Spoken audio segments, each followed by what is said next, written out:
মাত্র 10 মিনিটে কম মশলায় সুস্বাদু দুটো রেসিপি গরমে একবার খেয়ে দেখুন, পুরো গরম মরশুম এইভাবে খেতে চাইবেন। এই রেসিপির সঙ্গে গরম গরম ভাত এই গরমে দুপুরে তৃপ্তি পাবেন। তাই এইভাবে হালকা পাতলা রেসিপি কিভাবে সুস্বাদু বানাবেন দেখে নিন। একেবারে সাধারণ রান্না, কিন্তু অসাধারণ টেস্টি লাগবে এই রেসিপিগুলো। আমি অমৃতা, আপনারা দেখছেন অমৃতা রান্নাবান্না চ্যানেল। তো প্রথমেই আমি নিয়ে নিয়েছি 2 পিস রুই মাছ। তো নিয়ে প্রথমেই লবণ আর হলুদটা খুব ভালোভাবে মাখিয়ে নিচ্ছি। এখানে লবণ আর হলুদ ছোট চামচের 1 চামচ করে নিলেই হবে, আর কোনো রকম বাটা মশলার প্রয়োজন পড়বে না। আর একেবারে অল্প তেল মশলায় আজকের বানিয়ে দেখাবো দুটো রেসিপি। প্রথমেই গ্যাসের ওভেন অন করে বসিয়ে দিলাম একটি কড়াই। কড়াইটা গরম হলে দিয়ে দিলাম একটু তেল। বেশি তেল দেওয়া চলবে না, অল্প 1 চামচ তেল দিয়েই মাছটা ভাজতে দিয়ে দিয়েছি। ওইদিকে মাছটা ভাজা হতে থাক, এদিকে ঝোলের জন্য আমি নিয়ে নিয়েছি আলু, পটল আর পেঁয়াজ। আর বেশি কিছু আমাদের প্রয়োজন নেই। তো প্রথমেই আমি পটলটা কেটে নেব। পটলের ছালেও অনেক ভিটামিন থাকে, তাই পটলের খোসাটা আমি পুরো তুলে ফেলে দেব না।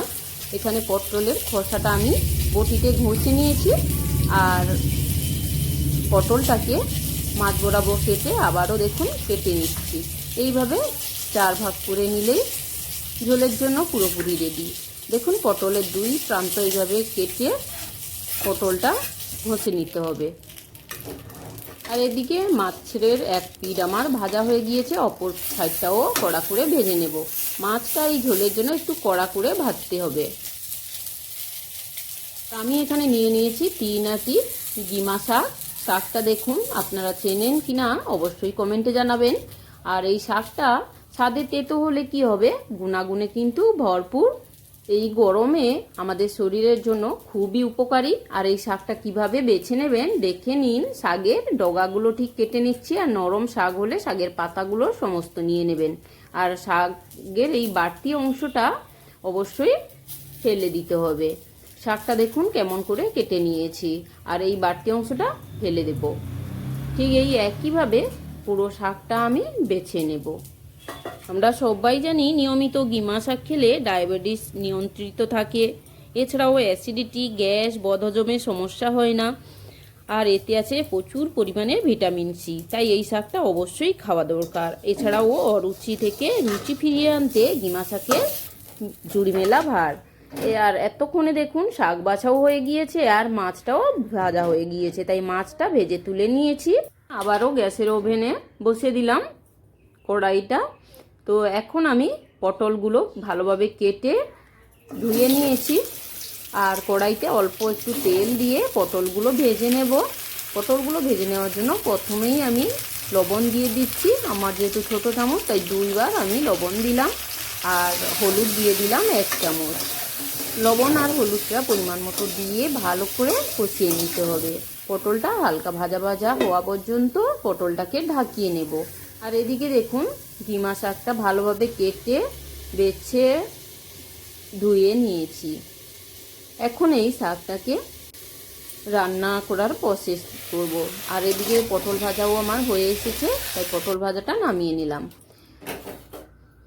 আর দেখুন এখন কড়াইতে আবারও অল্প একটু তেল দিলাম, দিয়ে এই ঝোলের জন্য আলুটাকে একটু কষিয়ে নেব। তার জন্য প্রথমেই লবণ আর হলুদ দিয়ে দিতে হবে। লবণ আর হলুদ দিয়ে আলুটা কষলে আলুর মধ্যে লবণটা ঢুকে যায়, আর হলুদের সুন্দর একটা কালার ধরে, তাতে করে তরকারিটা খেতে বেশ ভালো লাগে। আলুটা ভাজা হয়ে গিয়েছে, আলুটা এখন নামিয়ে নিচ্ছি। তো পুরো আলুটা নামিয়ে নিয়েছি, আর অল্প একটু তেল দিয়ে আমি পুরো রান্নাটা করে নেব, তাই দিয়ে দিচ্ছি। এখন তেলটা গরম হলে 5 ফোড়ন, আর দিয়ে দিলাম কোচানো একটা পেঁয়াজ। পেঁয়াজটা ভাজা ভাজা হয়ে গিয়েছে, এইভাবে একটু ব্রাউন কালার করে ভেজে নিয়ে তরকারিটা তুলবেন, তাতে ভালো হবে তরকারির টেস্ট।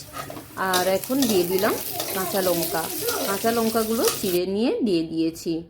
তরকারিটা আমি কাঁচা লঙ্কাতেই পুরো রান্নাটা করব। তো এখন দিয়ে দিলাম পটল আর ভেজে রাখা আলু।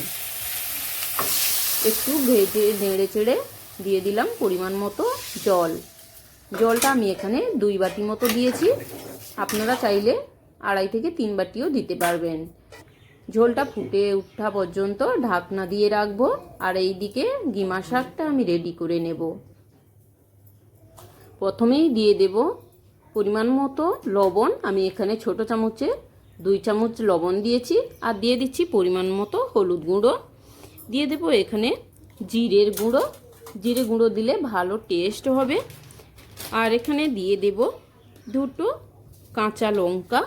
কাঁচা লঙ্কাগুলো আমি মাঝখান থেকে কেটে নিয়েছি, এতে করে লঙ্কার ঝালটা বেরিয়ে আসবে আর কাঁচা লঙ্কার ফ্লেভারটা খুব সুন্দর আসবে।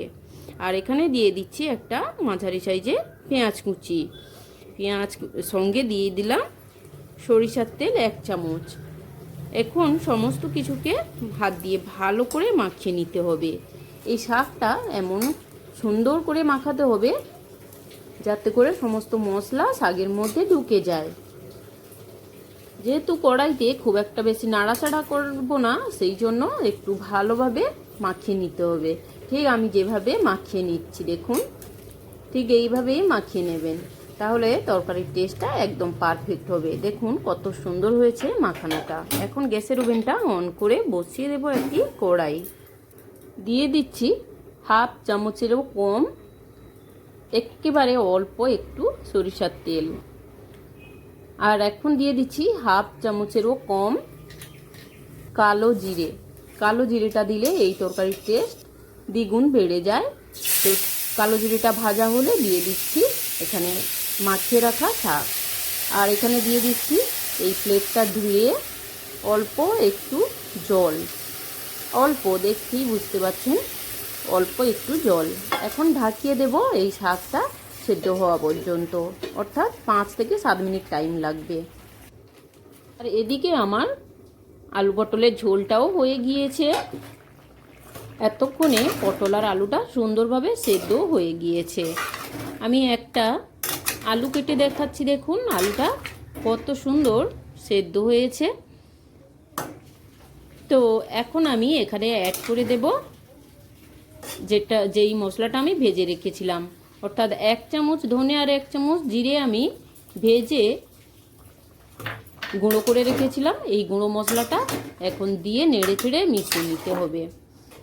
এই মশলাটা অবশ্যই দেবেন, এতে শরীরটা বেশ ঠান্ডাও হবে আর তরকারির টেস্টও বেড়ে যাবে।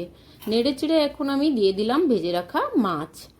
ভেজে রাখা মাছটা দিয়ে এই সময় ফুটিয়ে নিতে হবে 5 মিনিটের জন্য। দেখুন 5 মিনিট আমার ঝোলটা ফোটানো হয়ে গিয়েছে। এখন আবারও মাছটাকে উল্টে দিচ্ছি, দিয়ে আবারও 5 মিনিট আমি ফুটিয়ে নেব। অতিরিক্ত গরমে বেশি তেল মশলা খাওয়া শরীরের জন্য যেমন ক্ষতিকর, তেমনি মুখে রুচিও হয় না। তাই আজকে নিয়ে এসেছি এমন স্বাদের 2টো রান্না যা গরমে বাঙালিদের সেরা। এখন দেখুন কোনো রকম বাটা মশলা ছাড়াই আমার ঝোলটা রেডি হয়ে গিয়েছে। গ্যাসের ওভেন অফ করে আমি নামিয়ে নিচ্ছি। এই গরমের হাত থেকে রেহাই পেতে অবশ্যই এই রেসিপি খেয়ে দেখুন, তৃপ্তি পাবেন। যেসব বাড়িতে একদম মশলাদার খাবার চলে না, তাদের জন্য তো এই রান্না পারফেক্ট। আর এখন প্রায় 7 মিনিট হয়ে গিয়েছে। এখন আমি ঢাকনাটা খুলে নিচ্ছি। দেখুন গিমা শাকটা কতটা সুন্দর হয়েছে, পুরোপুরি জলটা টেনে নিয়েছে আর গিমা শাকটা বেশ সুন্দর ভাজা ভাজা হয়ে গিয়েছে। দেখেই বোঝা যাচ্ছে শাকটা একদম পারফেক্ট হয়েছে আর টেস্টের দিক থেকে একদম দারুণ। খেয়ে দেখবেন। একেবারে অল্প তেল মশলায় ও অল্প টাইমে এরকম সুস্বাদু ঘরোয়া রান্না পেতে অমৃতা রান্নাবান্না চ্যানেলটি সাবস্ক্রাইব করে পাশের বেল বাটনটি প্রেস করে দিন। আর রেসিপি ভালো লাগলে অবশ্যই একটি লাইক দিন আর কমেন্টে জানান রেসিপি কেমন হয়েছে।